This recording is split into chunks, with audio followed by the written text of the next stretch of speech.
Hey, this is Bernie Borges, host of the Social Business Engine podcast, along with my co-host Dayle Hall, Senior Vice President of Marketing at Lithium Technologies. Welcome back to this UpClose Podcast Series, the 5 most influential topics in B2B marketing. Hey, on episode 1, we covered influencer marketing. And on episode 2, we covered data overload and how you harness it. On episode 3, we discussed the digital customer experience is the new battleground. And here on episode 4, Dayle and I will discuss the state of social engagement in 2017. Well, Dayle, on previous episodes on this podcast series, you shared some eye-popping statistics. You said on episode 2 that Gartner found that less than 1% of organizations are doing anything to reconcile social and legacy customer data. So I think that's a good segue for our discussion here on episode 4, the state of social engagement in 2017. Yeah, I think, my guidance, my opinion on this, as we configure our product direction and what we feel is relevant in the industry, it always helps us as marketers or as brands to reassess what's going on. Like, what are the current challenges that brands and marketers are facing? Because this landscape is moving pretty fast. I actually had the same conversation with someone in our product marketing organization actually just this morning, saying, we need to be more involved in asset creation. I said, well, yeah, of course you do, but how about you get us more prepared with what's going on in the market, with buyer personas and so on, and then we're actually, we're all aligned, we can do better. Because, I think as B2B marketers, we tend to do a lot of talking about, we think we've got a lot of this figured out. I certainly see a lot of B2B marketers tweeting about this online.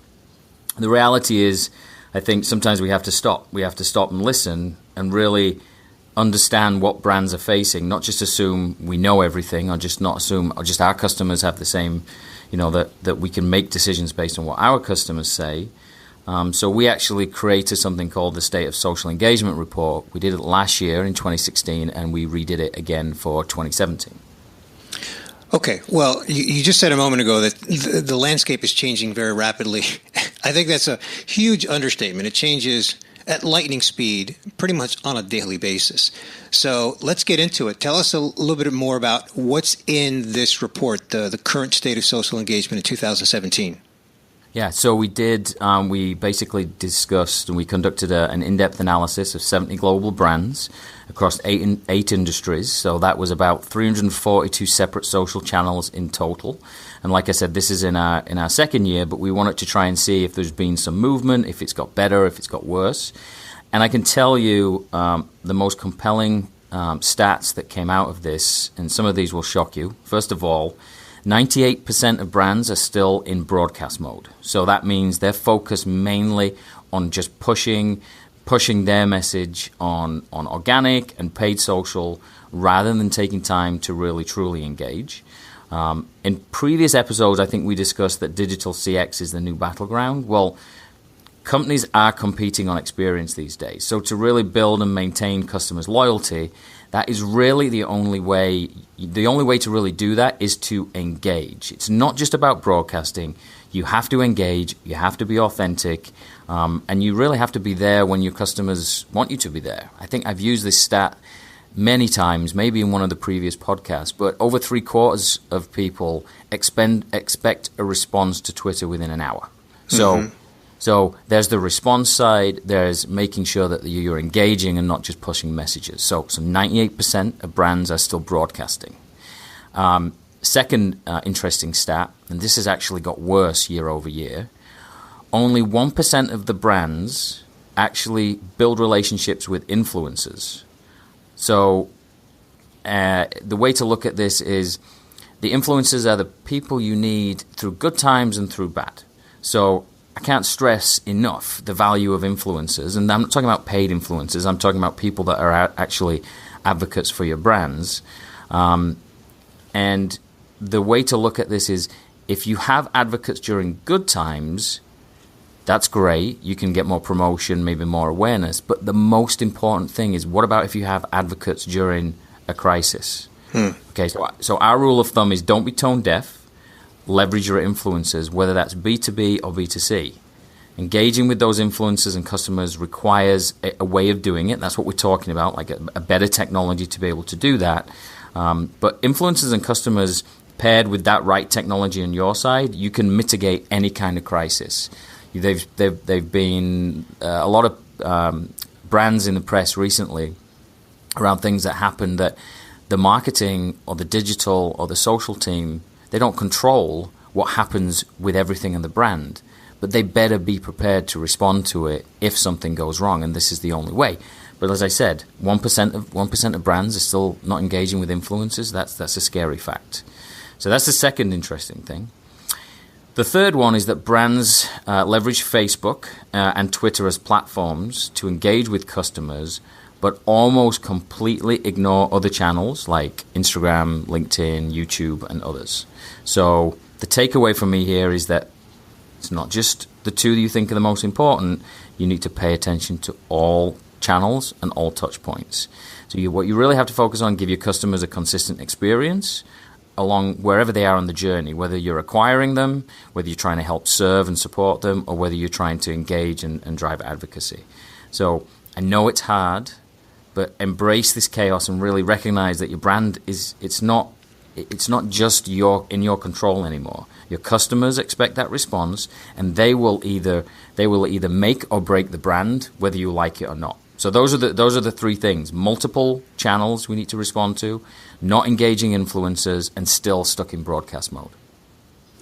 Well, you said that the first one would shock me, that 98% of brands are still in broadcast mode. That one does not shock me. The one that does surprise me a little bit, and this was kind of integrated into the three main points, is that about 75% of consumers expect a response from a brand within 1 hour. I would have thought that by now it's more like 90 or 95% of consumers expecting that rapid response. But these other points that are really, really compelling, and brands need to be listening to that. So really what I'm hearing is that the vast majority of brands are still struggling to really make a real impact with social. So let's talk to who's having and who's doing it well, who's having an impact today in social. Yeah, and I think people often forget that just because your business is a social presence, it doesn't mean it's integrated, and it doesn't really mean that you're actually using it to get any kind of ROI, let alone maximum ROI. So one of our customers does this really well, Palo Alto Networks. That's one of the fastest growing security companies in the market. Focused on bringing an end to the security breaches that a lot of networks face these days. So they use Lithium Social Media Management for service, and it's a key listening tool for their support. And CorpCom within their organization use it to surface customer needs. They route responses so you can answer quickly, and they actually help their customers be more successful. So they're using it in multiple parts of the organization. And then over the past 2 years, since they started using better processes and definitely that better tool, they've seen a significant and direct improvement on actually their bottom line, meaning for quarterly support case deflections, that has increased by 117%. So, wow. So within each organization, you can look at how much does a single call cost the organization. Like service organizations have been doing that for years. It could be, some organizations it could be $500. Some organizations it could be $5,000. But imagine if you could deflect year over year if you could increase case deflection through this tool by 117% year over year. Frankly, it doesn't matter if it's $500 or $5,000 for a call. Those are kind of compelling stats. So Palo Alto Networks doing a great job on that, actually using the tool, multiple organizations, and really tracking the ROI. Wow, that's an awesome example, Dayle. So how would you bottom line this in terms of that example? What's the bottom line to that? Yeah, the bottom line really is, doesn't matter what organization you sit in, there are more touch points and there are more technologies you have to focus on. So, year over year, we aren't moving the needle, clearly. The State of Social Engagement report says we aren't necessarily getting that much better. That's not to say we're not having some success. Palo Alto is a good example, but it's limited to certain brands, certain campaigns, or certain channels. So tactically, rather than looking through a long-term lens, social has to be on more of a strategic level. And what I mean by that is social is just as important as other marketing activities. For example, if you integrate social into your CRM tool, then you can actually show how an engagement and a response with someone online can directly impact pipeline.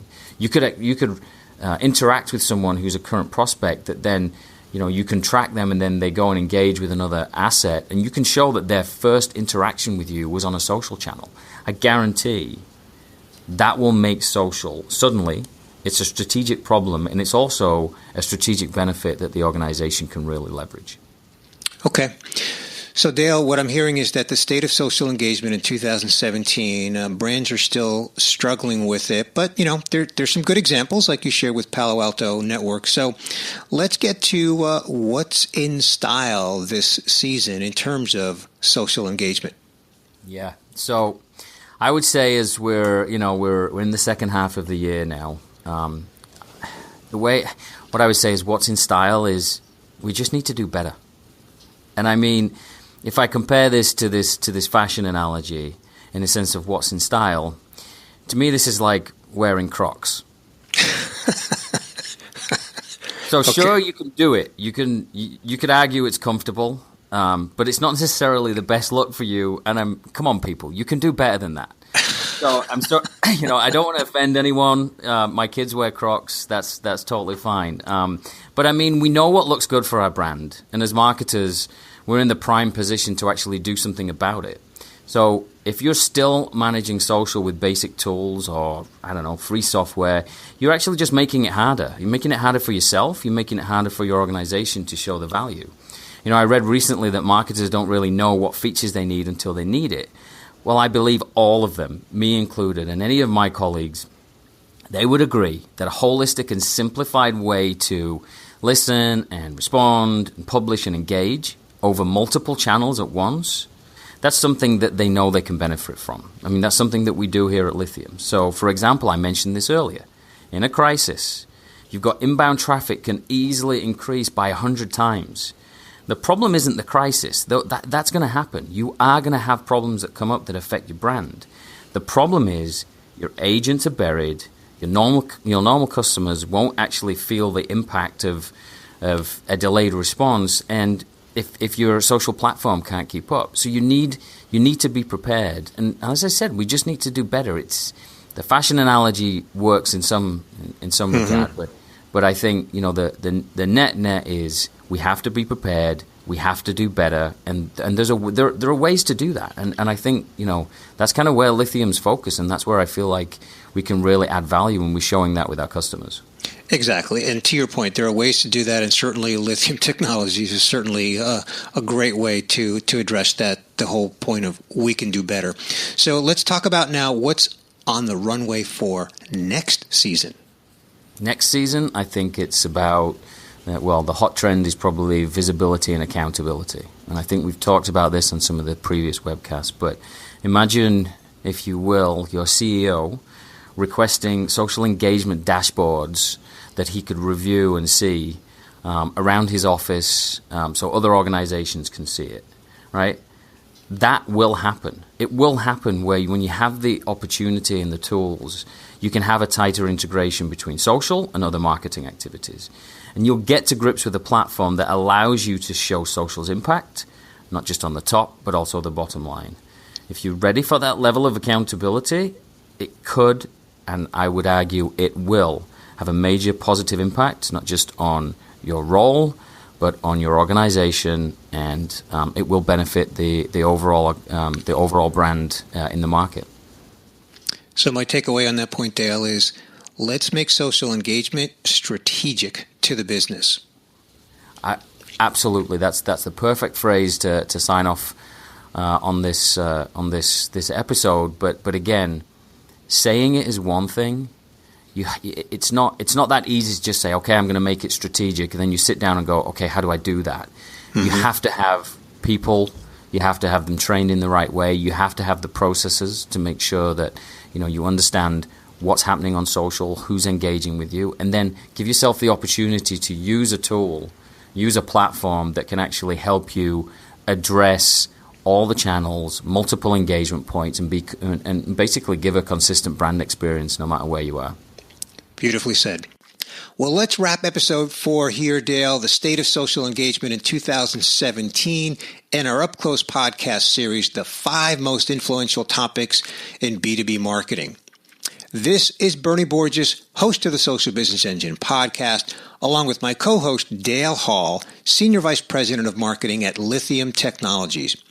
Hey, join us for the 5th and final episode of this podcast series where we're going to discuss a love story of sorts. Now, the love story that I'm referring to is what's possible when sales and marketing get aligned. This is one of the biggest topics in all of B2B marketing and certainly one of my favorites. Now, remember, if you want access to all 5 episodes in this series in one recording, just go to socialbusinessengine.com. and click on the UpClose On Demand podcast button. Dayle and I will see you on episode 5.